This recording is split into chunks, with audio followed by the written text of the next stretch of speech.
But there is no real me, only an entity, something illusory. And though I can hide my cold gaze, and you can shake my hand and feel flesh gripping yours, and maybe you can even sense our lifestyles are probably comparable, I simply am not there. Hey everyone, welcome back to a real talk-ish of sorts. Now I know I probably didn't put that in the title because this isn't exclusively depressing or deep, but for the most part this is kind of like a real talk. So if you're not ready for that, or you don't want to listen to that, I'm totally a-okay if you ignore this video. Now, I want to address something extremely apparent with my channel updates. I like the 1980s, which seems extremely apparent with all this redesigning, which is either a hit or miss depending on the person you talk to, but nonetheless.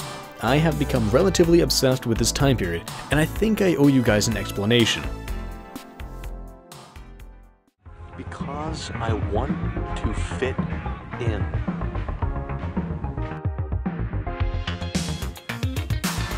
Alright, so this might need a bit of background. Back before I started YouTube, I was dating this girl for about a year, maybe a year and a half, and I was obsessed with her. I mean, like every time I went to do something or go somewhere, I'd at least talk to her, and she'd talk to me. I really enjoyed this, and we were just inseparable. As an individual, I really no longer existed. It was just me and her, which was fine. But then after I started YouTube, about a year into it, she breaks it off with me, which I won't get into how or why in this video, but the real important part that you should take away from this was that this was the first time I was starting to hit my stride, and I was left with this sort of emptiness. So, like any other depressed YouTuber, I confined myself in my work. I based who I was off my interest in TF2 and the heavy. That's who I was, and that's what I was known for. I didn't have to face the crisis of who I am as an individual, as I could just say, I'm a TF2ber. It allowed me to feel like I belonged somewhere. It gave me a name in more ways than just publicly. But, as most of you know, this all came crashing down. I was fed up with being called a gimmick, and I wanted to be more. I wanted to earn my success. So I decided to branch away from Team Fortress 2, and that went as well as it would have sounded. Like 70, maybe 80% of my fanbase at the time tore me a new hole, telling me how I'm going to be nothing without it, and that my content is going to be garbage, and that I should just stop doing YouTube. Which would be bad enough on its own, but coupled with my uncertainty of who I was at the time, it really, really hurt. So, if you look at some of my older content when I first branched away from TF2, it almost seems to mimic other YouTubers, and it's not really sure of what it is. Which I think really describes what I was going through at that time. I didn't know who I was. I had this persistent feeling of unbelonging. Like I was always alone and I never fit in. People would ask me what I liked, and I just couldn't respond, because I simultaneously liked everything, but nothing. I started to think about it, and I decided I need something to be obsessed about, and I decided to go with the 1980s. This fascination with the 80s gave me some sort of identity, a classification if you will, of who I am. I'm not like a ghoul who just floats around searching for meaning, going through one fad to the next. I can say I'm a retro nerd. I can classify myself into a group of people again. And that feeling of belonging, it's one of the best feelings you can ever feel. This universal message crosses all boundaries and instills one with the hope that it's not too late to better ourselves.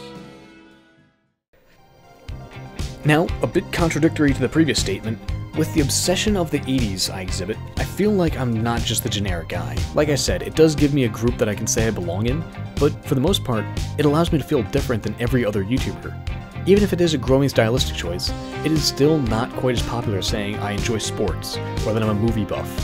This retro classification is specific enough to make me feel unique when compared to other people I know, but it's also vague enough that I can still feel like I fit in with a small niche of people.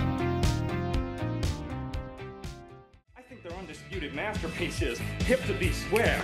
A song so catchy, most people probably don't listen to the lyrics, but they should, because it's not just about the pleasures of conformity and the importance of trends, it's also a personal statement about the band itself. Now, I'm sure you're saying, alright, but so far everything you've said could be applied to literally any fandom, so why do you specifically like that time period? Well, the 1980s was an interesting time in my opinion.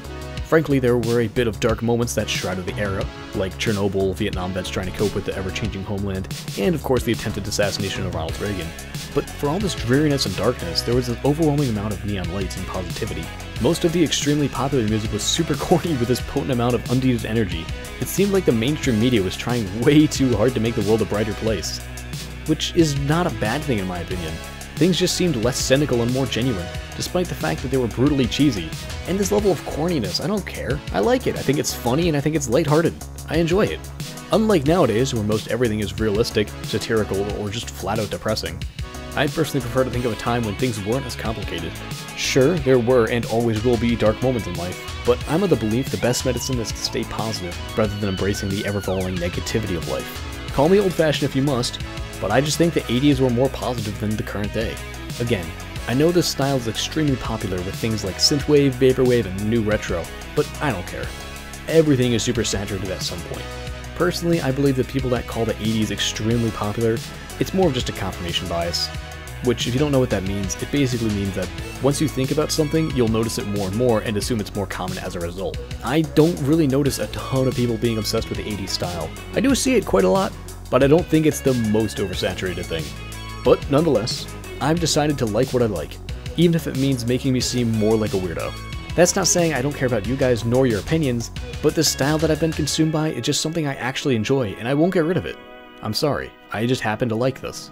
So, I hope that clears up some of the things you may have noticed about my redesigns over the past couple of months. If you have any questions or concerns, feel free to leave them below, and I'll be sure to read each and every single one of them.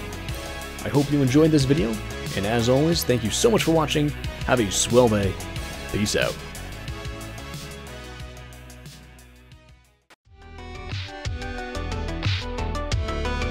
But even after admitting this, there was no catharsis.